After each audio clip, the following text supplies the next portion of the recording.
Corona संकट में सबसे ज्यादा नुकसान मजदूरों को हुआ है और अब भी उन्हें सबसे ज्यादा परेशानी उठानी पड़ रही है। इन्हीं लोगों को फायदा देने के लिए सरकार ने एक राष्ट्र एक राशन कार्ड योजना को लागू करने का ऐलान किया। ये योजना क्या है, रिपोर्ट देखिए।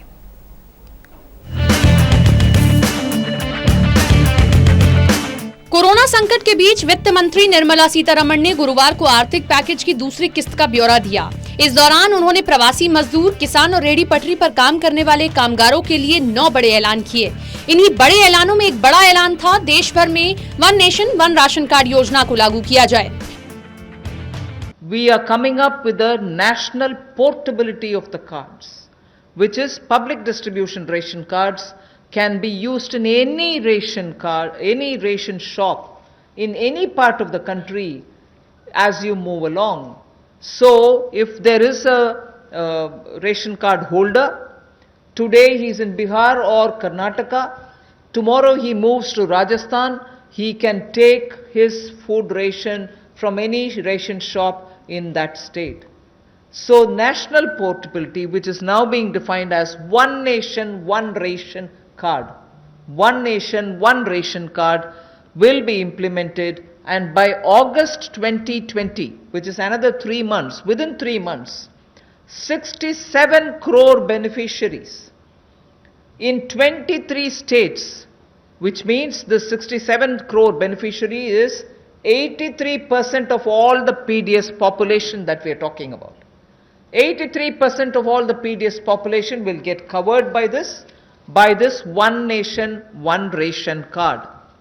And we assure 100% coverage of national portability of these cards by March 2021. Nirmala Sitharaman के मुताबिक ये योजना सार्वजनिक वितरण से जुड़ी 83% आबादी को कवर करेगी। वहीं 23 राज्यों में मौजूद 67 करोड़ राशन कार्ड धारक, जो कुल पीडीएस आबादी का 83% है, अगस्त 2020 तक नेशनल पोर्टेबिलिटी के तहत आ जाएंगे। हालांकि मार्च 2021 से पहले 100% नेशनल पोर्टेबिलिटी हासिल कर ली जाएगी। लेकिन इस ऐलान के बीच ये जानना भी जरूरी है कि पहले one nation one ration card योजना का 1 जून 2020 से देश भर में लागू करने की बात कही जा रही थी। कोई भी आदमी देश का कहीं की, जैसे बिहार का कोई आदमी है, काम करने के लिए जाता है और वो लाभार्थी है, उसको राशन कार्ड मिला हुआ है, यदि बम्बई जाए, कलकत्ता जाए, जहाँ कहीं भी पूरे देश में जाए, या कलकत्ता का आदमी कहीं जाए, कहीं भी कोई चला जाए, उसको वही कार्ड के ऊपर में जो है उसको राशन जो है मिलेगा। तो इसको हमने 3 फेज किया था।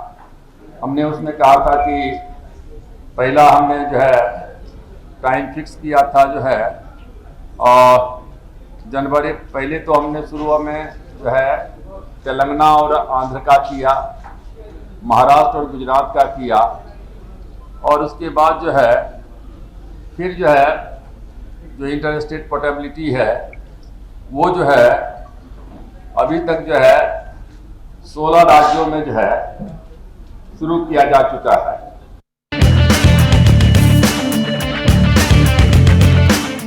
अगर ये योजना तय समय पर लागू हो जाती तो आज भूख से परेशान मजदूरों को बहुत राहत मिलती। लेकिन सरकार अब भी दावा कर रही है कि इस योजना से मजदूरों के एक बड़े वर्ग को फायदा पहुंचेगा। लेकिन इस सब के बीच सभी के मन में इस योजना को लेकर कुछ सवाल भी हैं। आखिर ये योजना क्या है और ये काम कैसे करती है? दरअसल ये योजना MNF यानी मोबाइल नंबर पोर्टेबिलिटी की तरह है। जैसे मोबाइल पोर्ट कराते वक्त आपका नंबर नहीं बदलता है, आप देश भर में एक ही नंबर से बात कर सकते हैं, इसी तरह राशन कार्ड पोर्टेबिलिटी में आपका राशन कार्ड नहीं बदलेगा। अगर आसान भाषा में समझें, इस कार्ड में दूसरे राज्य से भी सरकारी राशन खरीद सकते हैं। मान लीजिए कोई शख्स यूपी का निवासी है और उसका राशन कार्ड भी यूपी का है, तो वो इसी राशन कार्ड के जरिए बिहार या दिल्ली से भी उचित मूल्य पर सरकारी राशन खरीद सकेगा। इस योजना पर सरकार का कहना है कि इससे भ्रष्टाचार और फर्जी राशन कार्ड में कमी आएगी। मतलब ये कि किसी भी तरह की सीमा या नियमों का बंधन नहीं होगा, वो देश के किसी भी राज्य में राशन खरीद सकता है। अहम बात यह है कि इसके लिए किसी नए राशन कार्ड की जरूरत नहीं होगी, आपका पुराना राशन कार्ड ही इसके लिए मान्य होगा। आपको बता दें कि उत्तर प्रदेश और बिहार समेत देश के 17 राज्यों ने राशन कार्ड पोर्टेबिलिटी को लागू कर दिया है। इसे लागू करने वालों में आंध्र प्रदेश, तेलंगाना, गुजरात, महाराष्ट्र, हरियाणा, राजस्थान, कर्नाटक, केरल, मध्य प्रदेश, गोवा, झारखंड और त्रिपुरा जैसे राज्य शामिल हैं और धीरे धीरे दूसरे राज्यों में भी इसे लागू किया जाएगा। Special desk total news.